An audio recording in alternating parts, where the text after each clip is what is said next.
This case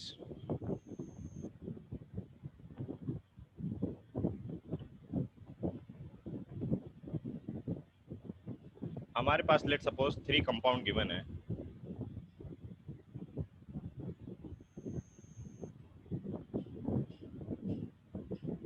first, second,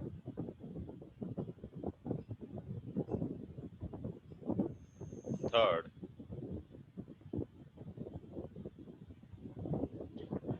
तो यहाँ पे पहले हम उस कॉन्सेप्ट में डिटेल में जाने से पहले हमसे पूछा है कि इन तीनों कंपाउंड में सबसे अच्छा बेस कौन सा है, या इनको अरेंज करना है with respect to their basic strength. तो ये सबसे पहले काम कीजिए इन तीनों को अरेंज कीजिए आप बेसिक स्ट्रेंथ के ऑर्डर में। फिर सोलिबिलिटी वाला कॉन्सेप्ट मैं इसमें पुट करूंगा, ठीक है। सबसे पहले यहाँ पे पूछा आपसे बेसिक स्ट्रेंथ क्या रहेगी, मतलब इनमें सबसे अच्छा बेस कौन सा है, ठीक है। तो उसका आंसर आप ही को करना है फिलहाल, उसके बाद अपन कॉन्सेप्ट पे पहुंचेंगे। तीनों को क्या बोलते हैं हम? अमाइन बोलते हैं। तीनों को अपन क्या बोलते हैं? अमाइन बोलते हैं।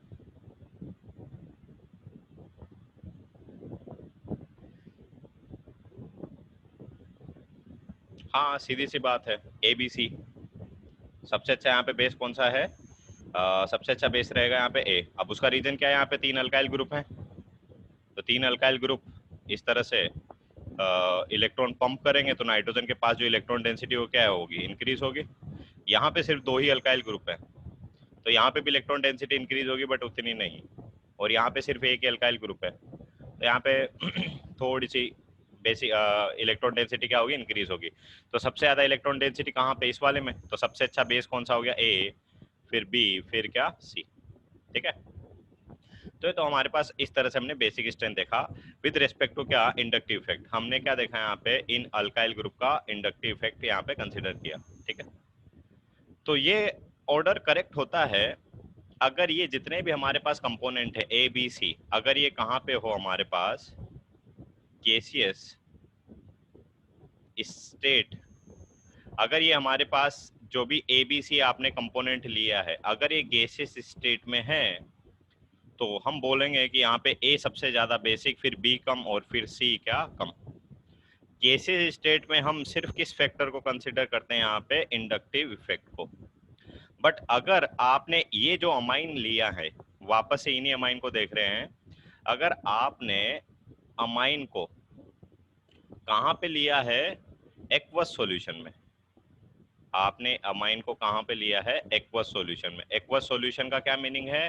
कि आपने इस अमाइन को कहाँ पे मिला दिया? H2O में। तो H2O तो किसकी तरह बिहेव कर रहा है यहाँ पे? अभी अभी पढ़ा है अपन ने। H2O तो क्या हो गया? सोलवेंट। और अमाइन क्या हो गया मेरे पास? सोल्यूट। एक्वस। और जब अमाइन को आप मिला दोगे H2O में, तो हमारे पास जो कंपोनेंट बनेगा उसको क्या बोलेंगे? Aqueous solution of this amine. Aqueous solution of this amine, ठीक है। तो अगर आपने इन्हीं तीनों अमाइन को अगर मिला दिया है H2O में, ठीक है, तो यहां पे बेटा ये जो है बेसिक स्ट्रेंथ, तो यहाँ पे ए बी, और पहले तो क्या था? ए का सबसे ज्यादा बेसिक स्ट्रेंथ था, फिर बी का, फिर सी का। बट हम क्या देखते हैं? अगर आपने इन तीनों अमाइन को एक्वस उसमें मिला दिया है, पानी में अगर आपने इनको मिला दिया है, तो हम यहाँ पे इनकी जो है, पहले मैं आंसर ही लिख रहा हूँ, इनकी अगर बेसिक स्ट्रेंथ आपसे पूछी गई है तो इसका आंसर आता है क्या? 213। सॉरी, मतलब बी, फिर ए, फिर क्या? सी। यहाँ पे जो बेसिक स्ट्रेंथ आएगी वो क्या आती है? यहाँ पे बी का ज्यादा बेसिक स्ट्रेंथ होता है ए से, और सी का तो कम ही है। मतलब यहाँ पे देखो बी का बेसिक स्ट्रेंथ ज्यादा हो गया ए से भी, भले ही इसमें 2 हमारे पास अल्काइल ग्रुप है और इसमें क्या है? 3 अल्काइल ग्रुप है। तो ऐसा क्या हो गया एक्वस सॉल्यूशन में कि इनका जो बेसिक स्ट्रेंथ है वो चेंज हो गया। कॉन्सेप्ट समझ में आ गया आपको? क्या पढ़ना चाह रहे हैं अपन? मैं आपको डायरेक्ट आंसर तो बता दिया हूं मैं। ये तो मैंने क्या लिख दिया? फाइनल आंसर ही लिख दिया है। मैं कॉन्सेप्ट अभी आपको एक्सप्लेन नहीं किया हूँ। बट आपको एक पर्टिकुलर फिनोमिना समझ में आया कि हम पढ़ना क्या चाह रहे हैं? हम पढ़ना ये चाह रहे हैं कि हमारे पास अगर ए बी सी अगर गैसियस स्टेट में होते हैं, अगर एबीसी गैसियस स्टेट में होता है, तो हमने देखा ए सबसे अच्छा बेस, फिर बी, फिर सी। बट अगर हमारे पास ये कहाँ पे होते हैं, एक्वस सॉल्यूशन में अगर ये होते हैं, तो वहां पे बेसिक स्ट्रेंथ का ऑर्डर क्या हो जाता है, ये हो जाता है, थोड़ा सा चेंज हो गया यहाँ पे, है ना। तो ये चेंजेस किस रीजन से यहाँ पे आए हैं, ये चेंजेस यहाँ पे किस रीजन से आए हैं, ठीक है। इसी रीजन को हम यहाँ पे पढ़ेंगे, जो हमने कंसीडर किया अभी अभी, एक फैक्टर क्या, हाइड्रोजन बॉन्डिंग। तो यहाँ पे देखो हमारे पास ये कोई कंपोनेंट है,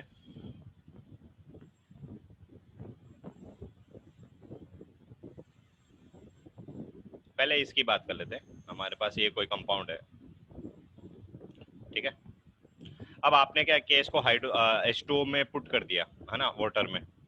अच्छा, दूसरी बात यहाँ पे हमें एक बात और पता है कि ये यहाँ जो इलेक्ट्रोनेगेटिविटी होती है नाइट्रोजन की ज्यादा होती है, किससे, हाइड्रोजन से। तो यहाँ पे भी एक सेम फिनोमिना होगा कौन सा, कि नाइट्रोजन हाइड्रोजन से अपने तरफ इलेक्ट्रॉन क्या करेगा, अट्रैक्ट करेगा। तो नाइट्रोजन पे क्या आएगा, डेल नेगेटिव चार्ज, और हाइड्रोजन पे क्या रहेगा, डेल पॉजिटिव चार्ज, और यहाँ पे भी हाइड्रोजन पे क्या रहेगा, डेल पॉजिटिव चार्ज। तो यहाँ पे ये जो हाइड्रोजन का डेल पॉजिटिव चार्ज जो है, वो क्या करता है, जैसे आपने H2O में इस अमाइन को मिलाया है, इसको क्या बोलते हैं अपन, अमाइन बोल रहे हैं। अच्छा, इस अमाइन का डिग्री कितना है आपको ये भी पता होगा ना। अमाइन का डिग्री अपन ने स्पेशल केस एक देखा था, डिग्री ऑफ कार्बन पता है आपको। जैसे ये कार्बन दो कार्बन से कनेक्टेड है, तो इस कार्बन का डिग्री कितना था, 2 डिग्री कार्बन। यस, अपन IUPAC में पढ़े थे इसको। बट अगर हमारे पास अमाइन का डिग्री एक्सप्लेन करना है, तो अमाइन का डिग्री एक डिफरेंट तरीके से हम एक्सप्लेन करते थे कि नाइट्रोजन अगर एक कार्बन से कनेक्टेड है तो 1 डिग्री अमाइन, नाइट्रोजन अगर 2 कार्बन से कनेक्टेड है तो 2 degree amine, and so on, है ना। ये अपन पहले ही पढ़ चुके हैं, तो इसको मैं रिपीट नहीं कर रहा फिलहाल अब। तो यहाँ पे ये जो मैंने कंपाउंड लिखा है, इसको आप क्या बोल सकते हो फिलहाल, 1 डिग्री अमाइन। यस, इसको हम क्या बोलेंगे यहाँ पे, ये कौन सा है हमारे पास, 1 डिग्री अमाइन, ठीक है। अच्छा, अब इसमें देखो क्या होगा, ये चार्ज तो डेवलप हो गई, ये तो हमें समझ में आता है कि ये तो किसके बेसिस पे हुआ, इंडक्टिव इफेक्ट के बेसिस पे, कि ये जो नाइट्रोजन है उसकी इलेक्ट्रोनेगेटिविटी ज्यादा होती है हाइड्रोजन से, तो नाइट्रोजन ने इलेक्ट्रॉन अट्रैक्ट कर लिए, तो नाइट्रोजन पे डेल नेगेटिव चार्ज, हाइड्रोजन पे डेल पॉजिटिव चार्ज, इस वाले हाइड्रोजन पे भी डेल पॉजिटिव चार्ज। अब इस 1 डिग्री अमाइन को आपने क्या किया, पानी में ऐड कर दिया, H2O में क्या कर दिया, इसको ऐड कर दिया। H2O किसकी तरह बिहेव करेगा यहाँ पे, सोलवेंट की तरह, है ना।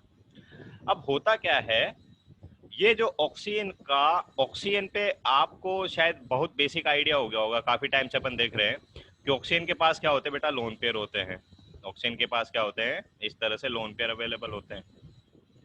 तो ये ऑक्सीजन का जो लोन पेयर है, आपको इसकी शायद कॉन्फ़िगरेशन भी पता है ना, मैं बहुत शॉर्ट में लिख देता हूँ जल्दी से। ऑक्सीजन का एटॉमिक नंबर होता है 8, इसका कॉन्फ़िगरेशन लिखेंगे अपन इस तरह से, है ना। तो इसको थोड़ा सा और डिटेल में अगर देखें तो 2s में 2 इलेक्ट्रॉन, और 2p में कितने, ये 4 इलेक्ट्रॉन, ठीक है। अब H2O में ऑक्सीजन ने क्या किया है, ये तो हमने ऑक्सीजन को लिखा है, 2p में 4 इलेक्ट्रॉन दिख रहे हैं आपको, 1 2 3 4। तो यहाँ पे देखो हमारे पास ऑक्सीजन ने कितने हाइड्रोजन से बॉन्ड बना रखा है फिलहाल, 2 से, तो एक हाइड्रोजन आया बॉन्ड बनाया, एक हाइड्रोजन आया बॉन्ड बनाया, तो ये हमारे पास किसका फॉर्मेशन हो गया, टोटल H2O का। अब H2O का तो फॉर्मेशन हो गया, बट यहाँ पे देखो ये ऑक्सीजन का जो इलेक्ट्रॉन है और ये वाले जो ऑक्सीजन के इलेक्ट्रॉन है, ये अभी भी उसके पास फ्री अवेलेबल है, तो इनको हम क्या बोलेंगे यहाँ पे, लोन पेयर। यहाँ पे ये दोनों इलेक्ट्रॉन का लोन पेयर और ये भी दोनों इलेक्ट्रॉन का लोन पेयर। तो यहाँ पे देखो ऑक्सीजन के पास ये भी लोन पेयर है और ये भी क्या है, यहाँ पे लोन पेयर है। तो ऑक्सीजन पे लोन पेयर है मतलब क्या है, इलेक्ट्रॉन अवेलेबल है, तो ये हमारे पास इलेक्ट्रॉन और ये हाइड्रोजन का डेल पॉजिटिव चार्ज एक दूसरे को क्या करेंगे बेटा, अट्रैक्ट करेंगे। अभी अभी देखा अपन ने, और इस अट्रैक्शन को ही हमने क्या बोला था, हाइड्रोजन बॉन्डिंग। हमने क्या बोला था इस अट्रैक्शन को, हाइड्रोजन बॉन्डिंग। उसी तरह से यहाँ पे देखो हमारे पास एक और H2 मॉलिक्यूल ले लिया मैंने, तो इस ऑक्सीजन का डेल ये इलेक्ट्रॉन और ये डेल पॉजिटिव चार्ज यहाँ पे क्या करेंगे, एक दूसरे को अट्रैक्ट करेंगे, तो यहाँ पे ये भी क्या हो गया, हाइड्रोजन बॉन्ड, ठीक है। तो यहाँ पे हम देख पा रहे हैं इस तरह से हमारे पास ये हाइड्रोजन बॉन्ड का यहाँ पे फॉर्मेशन हो गया, ठीक है। अभी हम लेते हैं 2 डिग्री अमाइन को, ये तो हमारे पास क्या है, 1 डिग्री अमाइन है, तो इस तरह से यहाँ पे हाइड्रोजन बॉन्ड का फॉर्मेशन हो गया। अब हम लेते हैं किसको, 2 डिग्री अमाइन को। थोड़ा इसको फास्ट देख सकते हैं अभी अपन। 2 डिग्री अमाइन का क्या मतलब है कि नाइट्रोजन दो तो कार्बन से कनेक्टेड है, दो तो क्या है कार्बन से कनेक्टेड है, और एक सिर्फ हाइड्रोजन से कनेक्ट होगा। अब यहाँ पे भी सारी बात सेम, इस पे डेल नेगेटिव और इस पे डेल पॉजिटिव चार्ज डेवलप होगा। अब जैसे ही इस 2 डिग्री अमाइन को आपने क्या किया, वाटर में पुट कर दिया, तो वाटर में जो ऑक्सीजन का लोन पेयर है वो इसको क्या करेगा, अट्रैक्ट करेगा। तो यहाँ पे ये हाइड्रोजन बॉन्ड है ना। और अगर आपने क्या लिया है, 3 डिग्री अमाइन लिया है, तो 3 डिग्री अमाइन में देखो नाइट्रोजन किससे कनेक्टेड है, सारे के सारे कार्बन से कनेक्टेड है। यहाँ पे कोई भी हाइड्रोजन है क्या, तो यहाँ पे हाइड्रोजन बॉन्ड का फॉर्मेशन अवेलेबल होगा क्या, इस तरह से नहीं। ठीक है, तो ये बात पर्टिकुलर समझ में आई आपको हाइड्रोजन बॉन्ड वाली, या एक्वस सॉल्यूशन में जैसे ही हम इस अमाइन को पुट कर रहे हैं, तो यहाँ पे हम एक फैक्टर देख पा रहे हैं कि अमाइन को जैसे ही आपने एक्वस सॉल्यूशन में पुट किया है, तो एक नया हमें एक फैक्टर देखने को मिल रहा है, और वो फैक्टर क्या है यहाँ पे, हाइड्रोजन बॉन्डिंग। हमें एक नया फैक्टर देखने को मिल रहा है, और वो क्या है हमारे पास, हाइड्रोजन बॉन्डिंग। ठीक है, अब फाइनली अपन कमेंट करते हैं किस पे, बेसिक स्ट्रेंथ पे। अब बेसिक स्ट्रेंथ पे कमेंट करने से पहले एक लास्ट बात इसमें अपन देख लेंगे, क्या कि जितनी ज्यादा हाइड्रोजन बॉन्डिंग होगी उतना ज्यादा उस कंपाउंड का क्या रहेगा, सोलिबिलिटी रहेगा। जितनी ज्यादा हाइड्रोजन बॉन्डिंग होगी उस कंपाउंड का उतना ही ज्यादा क्या होगा, सोलिबिलिटी होगा, है ना। और जितना ज्यादा सोलिबिलिटी होगा वो कंपाउंड, अच्छा इस पर्टिकुलर फिनोमेना को पहले देख लेते अपन। जितना ज्यादा हाइड्रोजन बॉन्डिंग उतना ज्यादा उसका क्या रहेगा, सोलिबिलिटी। इसको मैं शायद आपको कल ही एक्सप्लेन किया, कल या परसों, उस तरह से।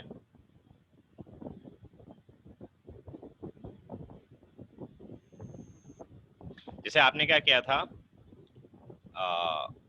NaCl को H2 में पुट किया था, तो NaCl क्या हो जाता है, तुरंत सोल्यूबल हो जाता है उसमें। तो सोल्यूबल होने का क्या रीजन है कि इस ऑक्सीजन का तो नेगेटिव चार्ज और सोडियम पे क्या होता है, पॉजिटिव चार्ज एक दूसरे को अट्रैक्ट कर लेते हैं, है ना। उसी तरह से यहाँ पे क्लोरीन पे नेगेटिव चार्ज और हाइड्रोजन पे क्या, डेल पॉजिटिव चार्ज एक दूसरे को क्या कर लेते हैं, अट्रैक्ट कर लेते हैं। तो यानी कि अगर हमारे पास सॉल्यूशन में इस तरह के बॉन्ड का फॉर्मेशन हो रहा है ना, जैसे कि यहाँ पे एक अलग तरह का बॉन्ड है, यहाँ पे हाइड्रोजन बॉन्ड नहीं है, ठीक है, तो इस पर्टिकुलर बॉन्ड को अपन क्या बोल देते हैं, आयन डाइपोल बोलते हैं इसको। इसको क्या बोलते हैं, इस पर्टिकुलर बॉन्ड का नाम क्या है, आयन डाइपोल अट्रैक्शन।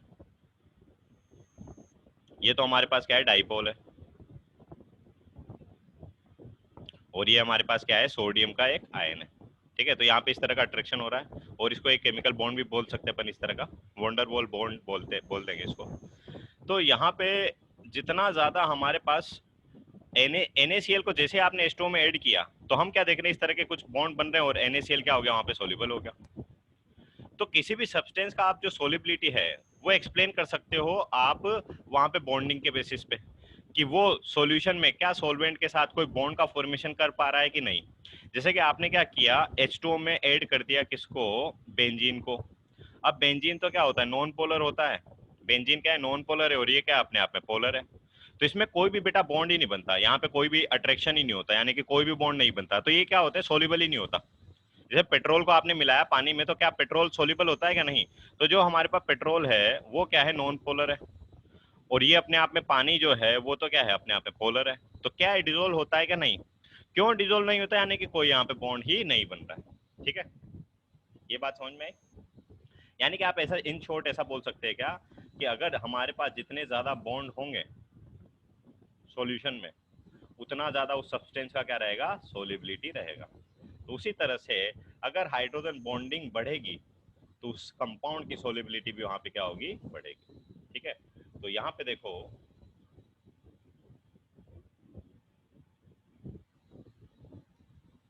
हमने देखा कि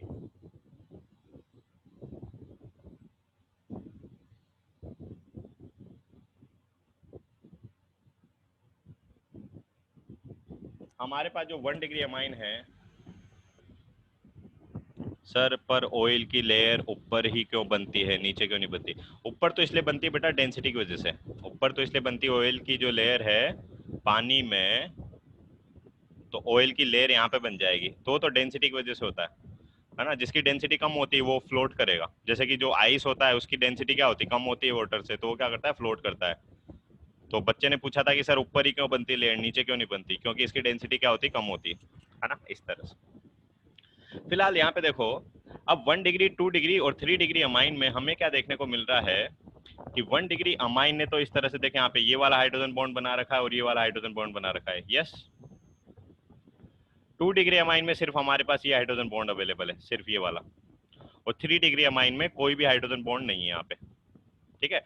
यानी कि यहाँ पे अगर हम बात करें सोलिबिलिटी की, तो एक्वस सॉल्यूशन में सबसे ज्यादा सोल्यूबल कौन सा रहेगा, तो हम बोल सकते हैं 1 डिग्री अमाइन सबसे ज्यादा सोल्यूबल रहेगा, फिर 2 डिग्री अमाइन, और फिर सबसे कम 3 डिग्री अमाइन। ये वाला पार्ट समझ में आया कैसे, सोलिबिलिटी को कैसे एक्सप्लेन किया आपने, बेसिस ऑफ हाइड्रोजन बॉन्डिंग। इसमें ज्यादा हाइड्रोजन बॉन्डिंग है 1 डिग्री अमाइन में तो सबसे ज्यादा सोल्यूबल, इसमें कम है तो कम सोल्यूबल, और इसमें तो है ही नहीं तो सबसे कम सोल्यूबल। ये वाला फिनोमेना समझ में आपको पूरा का पूरा।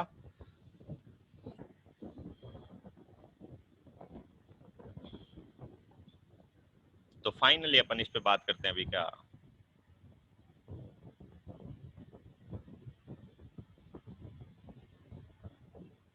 और वो है ये कि जितनी ज्यादा सोलिबिलिटी होगी उतनी ज्यादा हमारे पास क्या होगी, बेसिक स्ट्रेंथ। हमारे पास अगर कंपाउंड का सोलिबिलिटी है ज्यादा तो उसकी बेसिक स्ट्रेंथ भी क्या होगी, ज्यादा होगी। यानी कि हम डायरेक्टली प्रोपोर्शनल यहाँ पे बोल सकते हैं इसको, ये क्या है, एक दूसरे के डायरेक्टली प्रोपोर्शनल है, ठीक है। तो यहाँ पे देखो सबसे ज्यादा सोलिबिलिटी किसका है, 1 डिग्री अमाइन का। सोलिबिलिटी की अगर हम बात करें, सोलिबिलिटी की अगर बात करें तो 1 डिग्री अमाइन सबसे ज्यादा है, फिर 2 डिग्री कम है, और 3 डिग्री क्या है, सबसे कम है। अगर सोलिबिलिटी डायरेक्टली प्रोपोर्शनल है बेसिक स्ट्रेंथ के, तो हमारे पास जो बेसिक स्ट्रेंथ आएगा वो भी क्या आना चाहिए, 1 डिग्री का सबसे ज्यादा होना चाहिए, फिर 2 डिग्री का, फिर 3 डिग्री का, ठीक है। ये एक सॉल्यूशन में ऐसा आना चाहिए। बट यहाँ पे एक बात ध्यान देना, ये वाला हमने एक क्वेश्चन किया था जिसका आप कुछ बच्चों ने आंसर भी किया था, दिस वन, ये रहा, कि हमारे पास ये तो क्या हो गया बेटा, 3 डिग्री अमाइन है ना, नाइट्रोजन 3 कार्बन से कनेक्टेड है, तो क्या है हमारे पास 3 डिग्री अमाइन। ये आपके पास क्या है, 2 डिग्री अमाइन, और ये क्या है आपके पास 1 डिग्री अमाइन। तो यहाँ पे देखो सबसे ज्यादा बेसिक मैंने किसको बोला है, 3 डिग्री अमाइन को, ए को, है ना, 3 डिग्री को, फिर 2 डिग्री को, फिर क्या 1 डिग्री को। तो हमारे पास ये जो मिथाइल ग्रुप है उसका वो तो क्या बोल रहा है कि 3 डिग्री सबसे ज्यादा वो होना चाहिए बेसिक, है ना। बट हमने तो यहाँ पे एक्वस फेज में देखा कि नहीं नहीं, एक्वस फेज तो बोल रहा है कि 1 डिग्री होना चाहिए। अगर इंडक्टिव इफेक्ट के बेसिस पे मैं लिखता हूँ, प्लस आई इफेक्ट के अगर बेसिस पे मैं लिखता हूँ, क्या लिखता हूं मैं, बेसिक स्ट्रेंथ, तो वो क्या आती है मेरे पास 3 डिग्री, फिर 2 डिग्री, फिर क्या 1 डिग्री। बट अगर हम सोलिबिलिटी के बेसिस पे देखते हैं, एक्वस सॉल्यूशन की बात करें अपन, गैसियस फेज में तो हम आंसर कर ही चुके पहले से ही कि गैसियस फेज में तो बाय डिफॉल्ट क्या रहेगा, 3 डिग्री 2 डिग्री 1 डिग्री, जो कि यहाँ पे लिखा हुआ है। बट एक्वस फेज की बात करते हैं, तो एक्वस फेज में हमारे पास एक नया फैक्टर हमने देखा कि एक्वस फेज में एक नया फैक्टर कंसीडर हमें करना पड़ता है, और वो फैक्टर क्या है, हाइड्रोजन बॉन्डिंग। हाइड्रोजन बॉन्डिंग से हम रिलेट करते हैं पहले किसको, सोलिबिलिटी को, और सोलिबिलिटी डायरेक्टली प्रोपोर्शनल होता है किसके, बेसिक स्ट्रेंथ के लिए। तो जो एक्वस हमारा फेज है वहां पे दो फिनोमिना साइमल्टेनियसली काम करते हैं, एक्वस फेज में दो फिनोमिना साइमल्टेनियसली काम करते हैं। पहला फिनोमिना है क्या, हाइड्रोजन बॉन्डिंग या सोलिबिलिटी, और दूसरा फिनोमिना है क्या, प्लस है। अच्छा यहाँ पे एक बात आपको समझ में आ रही है क्या, कि भले ही एक्वस फेज हो कुछ भी हो, 3 डिग्री अमाइन तो 3 डिग्री अमाइन ही रहेगा ना, मतलब यहाँ पे जो इंडक्टिव इफेक्ट है वो तो यहाँ पे भी हो रहा होगा, एक्वस फेज में भी इंडक्टिव इफेक्ट तो उतना ही है। यानी कि यहाँ पे सबसे ज्यादा इंडक्टिव इफेक्ट किसका है, 3 डिग्री का, फिर 2 डिग्री में थोड़ा कम इंडक्टिव इफेक्ट, और 1 डिग्री में सबसे कम इफेक्ट, भले वो गैसियस फेज में हो कि भले वो एक्वस फेज में हो। तो एक्वस फेज में हमारे पास दो फिनोमिना साइमल्टेनियसली काम कर रहे हैं, solubility as well as inductive effect. Solubility बोल रहा है कि नहीं नहीं 1 डिग्री सबसे अच्छा बेस होना चाहिए, बट इंडक्टिव इफेक्ट बोलता है कि नहीं नहीं 3 डिग्री सबसे अच्छा बेस होना चाहिए। तो ना तो 1 डिग्री सबसे अच्छा बेस होता है एक्वस फेज में, ना ही 3 डिग्री अच्छा बेस होता है एक्वस फेज में। यहाँ पे कुछ अलग ही कहानी होती है, और वो क्या है, फाइनली इन दोनों इफेक्ट को कंबाइन रूप से जब हम एक्सपेरिमेंटली यहाँ पे डिटरमाइन किया, तो हमें पता लगा कि यहाँ पे जो एक्चुअली में फाइनली जो बेसिक स्ट्रेंथ होगा, उसको याद करने का तरीका है 213, यानी कि 2 डिग्री, 1 डिग्री, 3 डिग्री। अगर आपके पास अल्काइल ग्रुप कौन सा है, मिथाइल, और बेसिक स्ट्रेंथ होती है क्या, 231, 2 डिग्री, 3 डिग्री, 1 डिग्री। अगर अल्काइल ग्रुप आपके पास क्या है, इथाइल। ये मिथाइल इथाइल वाला कॉन्सेप्ट में बाद में एक्सप्लेन करूंगा, फिलहाल ये बात समझो। ये एक्वस फेज में अमाइन का जो हम बेसिक स्ट्रेंथ देख रहे हैं, तो उसमें दो फैक्टर हमें कंसीडर करने पड़ रहे हैं, solubility as well as inductive effect. Solubility ने बोला 1 डिग्री सबसे अच्छा बेस होना चाहिए, इंडक्टिव इफेक्ट ने बोला कि 3 डिग्री सबसे अच्छा बेस होना चाहिए। बट फाइनली हम रिजल्टेंट क्या देख पाते हैं कि 2 डिग्री का जो बेसिक स्ट्रेंथ है वो सबसे ज्यादा होता है, ना तो 1 डिग्री का भी ना 2 डिग्री का। ठीक है, एक्सपेरिमेंटली डिफाइन है। ठीक है, क्योंकि कम्युलेटिव, कम्युलेटिव का मतलब समझ रहे हैं आप, दोनों का साइमल्टेनियसली हम इफेक्ट देखते हैं, और ये हम ऑब्जर्व करते हैं कि 2 डिग्री का सबसे अच्छा, सबसे ज्यादा बेसिक स्ट्रेंथ होता है, फिर 1 डिग्री का, और फिर 3 डिग्री का। अगर अल्काइल ग्रुप मिथाइल है, अल्काइल ग्रुप मिथाइल का क्या मतलब,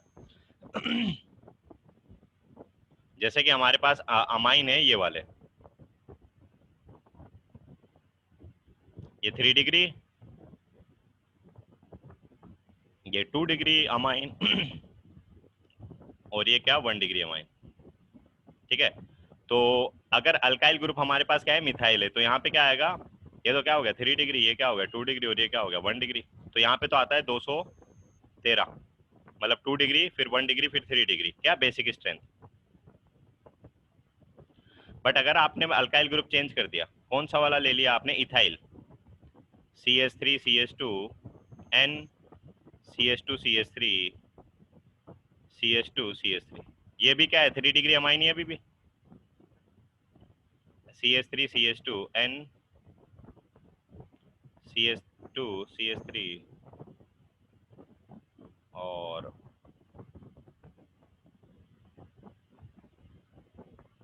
ये भी देखो बेटा, ये भी हमने अमाइन ही लिखा है, ये वाला अमाइन वापस से क्या है 3 डिग्री है, ये वाला नाइट्रोजन 2 कार्बन से कनेक्टेड है तो 2 डिग्री, और ये वाला नाइट्रोजन सिर्फ 1 कार्बन से कनेक्टेड है तो ये क्या है 1 डिग्री अमाइन है। बट यहाँ पे एक बात आपने ऑब्जर्व किया क्या, यहाँ पे जो हमने अल्काइल ग्रुप लिया है वो क्या लिया है, इस केस में इथाइल लिया है, तो यहाँ पे ऐसे याद रखना है इसको 231, और यहाँ पे याद रखना है 213। जो छोटा है ना, मिथाइल ग्रुप छोटा है तो 13, और मिथाइल ग्रुप बड़ा हो गया तो 31, ऐसे याद रखेंगे। यानी कि यहाँ पे 2 डिग्री का सबसे अच्छा बेसिक स्ट्रेंथ होगा, फिर 3 डिग्री का होता है। यहाँ पे खास बात क्या होती है 3 डिग्री का, यानी कि यहाँ पे जो अल्काइल ग्रुप यहाँ पे क्या होता है 3 डिग्री, यानी कि हाइड्रोजन बॉन्डिंग यहाँ पे ज्यादा डोमिनेटिंग हो जाती है, फिर क्या 1 डिग्री। ठीक है, और अगर ये तो आपने बेसिक स्ट्रेंथ लिखा है कहाँ पे, एक्वस फेज में, ये तो आपने बेसिक स्ट्रेंथ लिखा है एक्वस फेज में। अगर इन्हीं कंपाउंड का अगर हमसे पूछा जाता है कि गैसियस स्टेट में लिखो, तो गैसियस स्टेट में तो हाइड्रोजन बॉन्डिंग वाला फैक्टर आएगा ही नहीं, यस और नो। अगर आपसे पूछा है कि ये जो आपके पास कंपोनेंट लिखे हैं इनका गैसियस स्टेट में बेसिक स्ट्रेंथ लिखो, तो मैं डायरेक्ट बिना कुछ सोचे समझे यहाँ पे भी यही लिखूंगा, और यहाँ पे भी मैं क्या लिखूंगा, यही सेम एक्सप्लेन लिखूंगा, 3 डिग्री, 2 डिग्री, 1 डिग्री। इस वाले केस में भी सबसे ज्यादा यहाँ पे 3 डिग्री में, फिर 2 डिग्री में, फिर 1 डिग्री में, और भले ही मिथाइल हो इथाइल हो कुछ भी हो, वापस से क्या 3 डिग्री, 2 डिग्री, 1 डिग्री। क्योंकि गैसीय स्टेट में तो सिर्फ आप किस फैक्टर को कंसीडर कर रहे हो, सिर्फ प्लस आय को, सिर्फ किसको कंसीडर कर रहे हो, प्लस आय को। तो प्लस आय तो सबसे ज्यादा 3 डिग्री में होगा ना, यस और नो। तो गैसीय स्टेट में तो 3 डिग्री का हमेशा ज्यादा रहेगा बेसिक स्ट्रेंथ, फिर 2 डिग्री का, फिर 1 डिग्री का। यहाँ पे भी देखो, भले ही आपने इथाइल कर दिया या मिथाइल कर दिया, यहाँ पे भी क्या रहेगा, सेम रहेगा। बट अगर आपने लिया है यहाँ पे क्या, एक्वस फेज, अगर आपने क्या लिया यहाँ पे एक्वस फेज, तो एक्वस फेज में एक दूसरा फिनोमिना भी हमें कंसीडर करना पड़ता है, हाइड्रोजन बॉन्डिंग। और वो हाइड्रोजन बॉन्डिंग यहाँ पे सोलिबिलिटी को इफेक्ट करता है, और सोलिबिलिटी बेसिक स्ट्रेंथ को अरे एक्वस फेज का रीजन तो यही तो मैं एक्सप्लेन किया है इतनी देर से बेटा। नहीं, एक्वस फेज में ही तो क्या हुआ कि एक्वस फेज में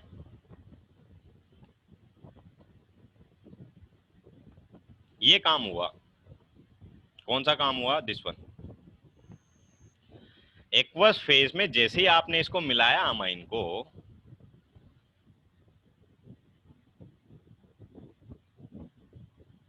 एक्वस फेज में जैसे आपने अमाइन को मिलाया तो ये जो हमारा H2O है और ये हमारा जो अमाइन है, ये आपका जो H2O है और ये जो आपका क्या है अमाइन है, ये यहाँ पे एक पर्टिकुलर मतलब इसमें एक नया हमें फैक्टर देखने को मिलता है। क्या? ये वाला कि एक्वस फेज में जैसे आपने अमाइन को मिलाया तो इसमें क्या होता है, हाइड्रोजन बॉन्ड का फॉर्मेशन होता है और हाइड्रोजन का डेल पॉजिटिव चार्ज और ऑक्सीजन का क्या है, लोन पेयर क्या करते हैं, हाइड्रोजन बॉन्ड का फॉर्मेशन कर लेते हैं। और यहाँ पे देखो ये 1 डिग्री अमाइन है ना, तो इसमें ये वाला हाइड्रोजन भी और इस वाले H2O से क्या कर लेता है, इस तरह से इस वाले H2O से भी क्या करता है, ये अमाइन हाइड्रोजन बॉन्ड का फॉर्मेशन कर लेता है। तो इसका 1 डिग्री अमाइन में देखो यहाँ पे दो हाइड्रोजन बॉन्ड हो गए। यस, ये वाला भी हाइड्रोजन बॉन्ड और ये वाला भी क्या, हाइड्रोजन बॉन्ड।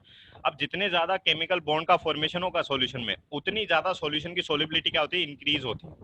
तो इस कंपाउंड में 1 डिग्री अमाइन में हम क्या देख पा रहे हैं कि इसमें इंडक्टिव इफेक्ट तो हो रहा है। यस, इंडक्टिव इफेक्ट तो गैसियस फेज में हो कि एक्वस फेज में हो, दोनों केस में ही होगा। बट एक्वस फेज में एक नया फिनामिना हमें देखने को मिल रहा है और वो नया फिनामिना क्या है हमारे पास, हाइड्रोजन बॉन्डिंग। तो इस हाइड्रोजन बॉन्डिंग यहाँ पे इसकी बेसिक स्ट्रेंथ को इफेक्ट करता है। हाइड्रोजन बॉन्डिंग क्या बोलता है कि हाइड्रोजन बॉन्डिंग उतना ज्यादा उतनी ज्यादा सोलिबिलिटी, और जितनी ज्यादा सोलिबिलिटी उतनी ज्यादा बेसिक स्ट्रेंथ। तो यहाँ पे एक्वस 1 डिग्री अमाइन में सबसे ज्यादा हाइड्रोजन बॉन्डिंग होते हैं। तो ये तो बोलता है क्या कि सबसे अच्छा बेस 3 डिग्री होना चाहिए, फिर 2 डिग्री, फिर 1 डिग्री। तो यहाँ पे कॉन्ट्राडिक्शन हो रहा है। सोलिबिलिटी बोल रहा है कि नहीं नहीं 3 डिग्री सबसे अच्छा बेस होना चाहिए। अल्काइल, सॉरी उल्टा लिख दिया ना मैंने। सोलिबिलिटी बोलता है कि 1 डिग्री सबसे अच्छा बेस होना चाहिए और इंडक्टिव इफेक्ट बोलता है कि 3 डिग्री सबसे अच्छा बेस होता है। तो ओवरऑल हम यहाँ पे क्या देखते हैं कि ना तो 1 डिग्री होता है ना 3 डिग्री होता है, फाइनली क्या होता है, 2 डिग्री सबसे अच्छा बेस होता है। ऐसा है।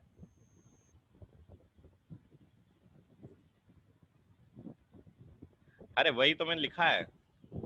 अरे यहाँ पे दो फैक्टर काम काम कर रहे हैं साइमल्टेनियसली, है ना।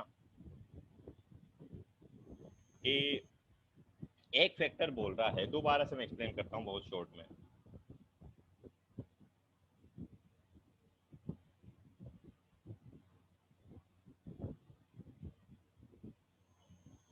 आपके पास क्या है, अमाइन है, 3 डिग्री अमाइन,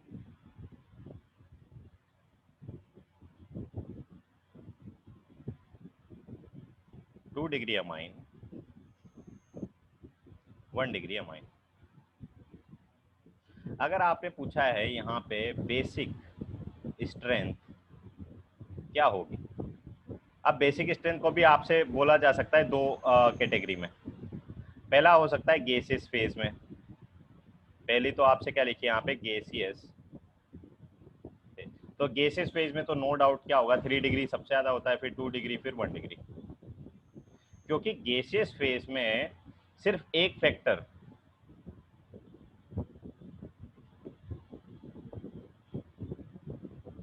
कंसिडर आप करते हैं, और वो कौन सा, प्लस आई इफेक्ट। कि 3 डिग्री में सबसे ज्यादा इंडक्टिव इफेक्ट होगा तो सबसे अच्छा बेसिक होगा। बट अगर आपसे पूछा जाता है एक्वस फेज में, अगर आपसे क्या पूछा जाता है, बेसिक स्ट्रेंथ को एक्वस फेज में। अब एक्वस फेज में दो फिनोमिना साइमल्टेनियसली काम करते हैं। एक तो होता है सोलिबिलिटी या हाइड्रोजन बॉन्डिंग, और दूसरा होता है इंडक्टिव इफेक्ट। तो हाइड्रोजन बॉन्डिंग तो क्या बोलता है कि सबसे ज्यादा हाइड्रोजन बॉन्डिंग किसने बनाई थी, 1 डिग्री ने, फिर कम, उससे कम 2 डिग्री ने, और सबसे कम 3 डिग्री ने। तो जितनी ज्यादा हाइड्रोजन बॉन्डिंग उतना अच्छा बेस। तो हाइड्रोजन बॉन्डिंग तो बोलता है कि नहीं नहीं सबसे अच्छा बेस 1 डिग्री होना चाहिए। बट इंडक्टिव इफेक्ट तो सेम बात ही बोलेगा कि 3 डिग्री, फिर 2 डिग्री, फिर 1 डिग्री। तो एक्वस फेज में देखो यहाँ पे दो इफेक्ट साइमल्टेनियसली काम कर रहे हैं। हाइड्रोजन बॉन्डिंग बोल रहा है कि नहीं 1 डिग्री अच्छा बेस होना चाहिए, इंडक्टिव इफेक्ट बोलता है कि नहीं नहीं 3 डिग्री अच्छा बेस होना चाहिए। तो ना तो इसकी चलती है ना इसकी चलती है, दोनों का ओवरऑल हम यहाँ पे इनका कंबाइन जब इफेक्ट देखते हैं और जो हम एक्सपेरिमेंटली यहाँ पे ऑब्जर्व करते हैं तो हम क्या देखते हैं, 2 डिग्री सबसे अच्छा होता है, फिर 1 डिग्री, फिर 3 डिग्री, या 2 डिग्री, 3 डिग्री, या 1 डिग्री। मतलब 2 डिग्री का बेसिक स्ट्रेंथ सबसे ज़्यादा होता है। ठीक है, ऐसा है। अभी भी कोई डाउट है पूछ सकते हैं आराम से।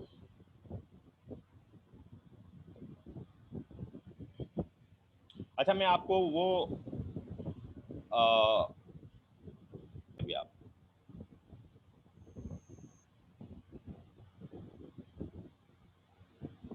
कोई डाउट नहीं है किसी को भी?